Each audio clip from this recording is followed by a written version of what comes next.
ازيكم عاملين ايه؟ بصوا النهارده هنعمل بلح. انا عارفه ان طريقته سهله جدا ومش مستاهله، بس انا حابه ان انا اجرب معاكم واعمله. انا عارفه ان طريقته اصلا مش مستاهله حاجه. هو يعني احنا بنجيب نص كيلو بلح وبندقه وبنفصصه زي ما احنا شايفين كده، وبنحطه بعد ما نغسله كويس جدا، ونحطه في ميه. في ناس لو حابه تعمله بلبن ممكن تسخني لبن على النار وتعمليه بس لما اللبن يبرد، وبعد كده ممكن تحطي عليه قراصية ومشمشية وكل اللي انت عايزاه. في حاجات كتير حلوه ممكن تحطيها، بس هو عليه لبن.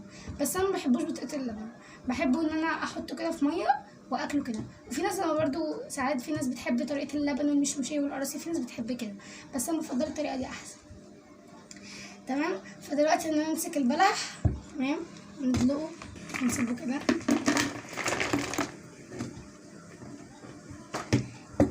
تمام. هنزود عليه بقى الميه. تمام. هو السكر الطبيعي بتاعه احلى. في ناس بتحط عليه سكر بالزبادي مبيبقاش حلو نهائيا، بس من غير سكر احلى. من السكر الطبيعي بيبقى احلى في الاكل، فمتهيألي بلاش تحطي عليه سكر، لان السكر الطبيعي اجمل. بس احنا كده تمام. هنحطه وهنحط الدرع بتاعه، هنحطه في التلاجة لحد ما موعد الفطار يجي، وبالهنا والشفا.